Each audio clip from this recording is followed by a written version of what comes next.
John Locke é muito famoso por sua filosofia política e muitos o chamam de pai do liberalismo. Mas uma coisa poucas pessoas sabem é que ele também denunciou as palavras falsas dos traidores. Entre as melhores ideias que Locke deixou, tem críticas bem fortes contra a linguagem que é usada para manipular e enganar. E ele deu vários nomes para isso. Chamou de linguagem obscura, falou do abuso da linguagem, mas para simplificar, eu chamo mesmo de comunicação suja. Aquele tipo que tenta controlar o que você pensa e o que você faz. Locke não estava de brincadeira, ele literalmente fez uma lista com os abusos mais comuns da linguagem lá no século XVII, só que esses abusos ainda acontecem até hoje. Você quer ver só? No livro Ensaio acerca do entendimento humano, que foi publicado pela primeira vez em 1689, Locke escreveu um capítulo inteiro para expor e criticar 7 coisas desonestas que as pessoas fazem quando se comunicam. A primeira delas é usar palavras sem ideias claras. É quando a pessoa fala bonito, mas ninguém entende nada. O famoso papinho furado, sabe? Locke criticava isso com todas as forças. Ele dizia que algumas pessoas usavam palavras apenas para impressionar mesmo, sem oferecer nenhuma ideia clara. Um exemplo muito bom disso é quando as pessoas falam sobre coisas como energia vital, sabedoria universal, ou até mesmo na religião tem umas coisas. Você sabe me explicar, por exemplo, com fundamentos o que significa glória? A segunda coisa feia que muita gente faz e que ele chama de aplicação inconsistente, que nada mais é do que ficar mudando o significado de uma palavra dentro do mesmo argumento. Locke chamava isso de trapaça, porque deixa a pessoa confusa de propósito. E ele ainda dá um exemplo que eu acho assim maravilhoso. Se você está fazendo uma conta, por exemplo, você jamais vai resolver dizer que o número 8 significa a mesma coisa que o número 7, não é?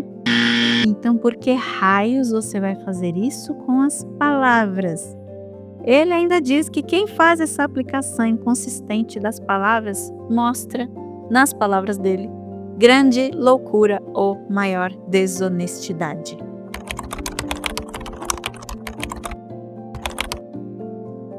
Os traidores também usam palavras confusas de propósito, como ele chama de obscurecimento deliberado. Algumas pessoas adoram complicar. E Locke criticava quem pega palavras antigas, pouco conhecidas e usa sem dar nenhuma definição clara. Ele observou muito isso nas discussões e textos de muitos filósofos lá da época dele. Só que muita gente ainda faz isso hoje em dia. E o mundo corporativo tem muitos exemplos muito bons de obscurecimento deliberado.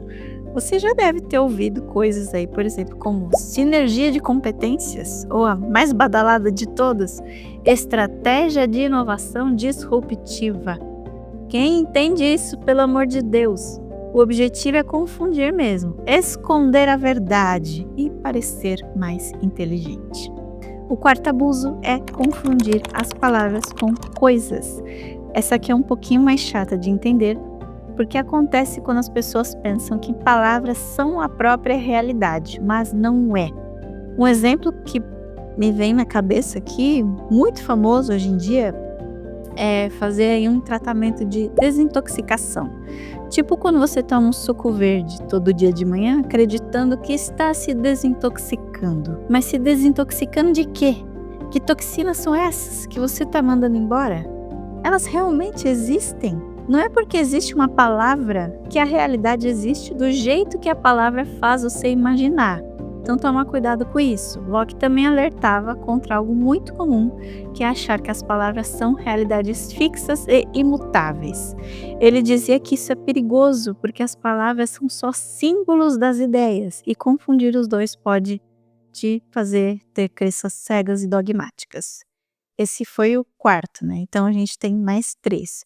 Outra malandragem dos traidores e manipuladores é dar significados além das capacidades das palavras.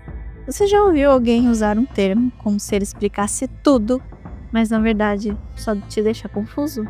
Por exemplo, o que a pessoa quer dizer quando ela defende a justiça? Que tipo de justiça? Justiça para quem? Cada um tem uma visão sobre o que é justiça, então você tem que explicar a sua visão. Para Locke isso é um problema. Ele critica quem usa palavras para representar coisas complexas que nem a própria pessoa sabe explicar o que ela está tentando dizer. Também é possível usar palavras falsas quando você presume um significado aí universal. Acontece muito quando você está no meio de um debate e percebe que a palavra que você usou significa outra coisa para a pessoa que está te ouvindo. Ou seja, você não pode ficar achando que as palavras têm que significar a mesma coisa para todo mundo e nem pode impor o seu entendimento de mundo sobre os outros. Lembra do que é justiça? Quer outro exemplo? O que é igualdade para você? Não vai significar a mesma coisa para todo mundo. Tem que respeitar essas diferenças. Caso contrário, só vai gerar briga desnecessária. E ainda tem mais um jeito de usar a comunicação suja, que é usar a linguagem figurada na hora errada. Locke não tinha problema com metáforas em poesia e na arte, por exemplo. Mas ele detestava figuras de linguagem em discursos que servem para informar ou instruir. Para ele, isso atrapalha a busca pela verdade, porque as metáforas podem desviar o foco do que realmente importa. Tem muitos manipuladores e traidores que adoram usar essa trapaça. Quantas vezes você já ouviu um presidente aqui do Brasil mesmo dizer que a economia está crescendo? O que isso quer dizer?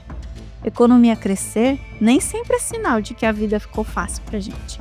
Porque tem aumento no custo de vida, tem crescimento desigual e muita coisa que fica escondida por trás de uma frase bonita.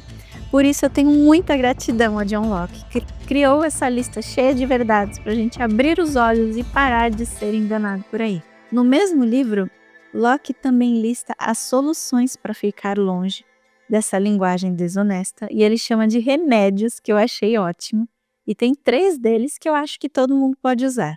Exigir que as pessoas usem palavras com significados claros. Se a conversa de alguém estiver cheia de coisa abstrata, tipo igualdade, busca pela verdade, duvide, tem coisa errada aí. Peça informações exatas de termos complexos. Se alguém falar, por exemplo, sobre austeridade, o que é isso? Pede para ela te explicar o que ela quer dizer com isso para você. E não deixe que as pessoas mudem o significado das palavras. Lembra da história do 8, que não pode ser o mesmo que 7? É isso. Quer ver como a mídia e as empresas e os políticos usam palavras falsas contra você?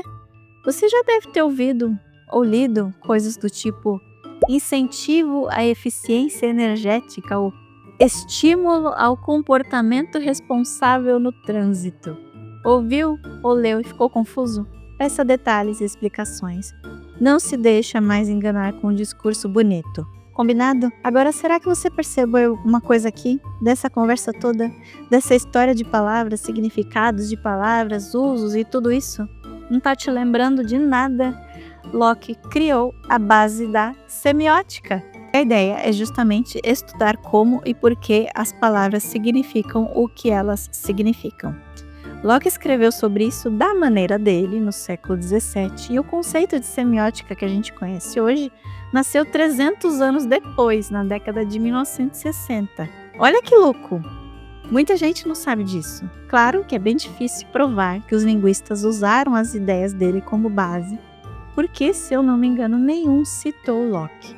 Mas foi John Locke que inclusive começou a usar a palavra grega semiotike para falar da linguagem como arte dos sinais. Porque para ele as palavras são apenas signos que representam ideias.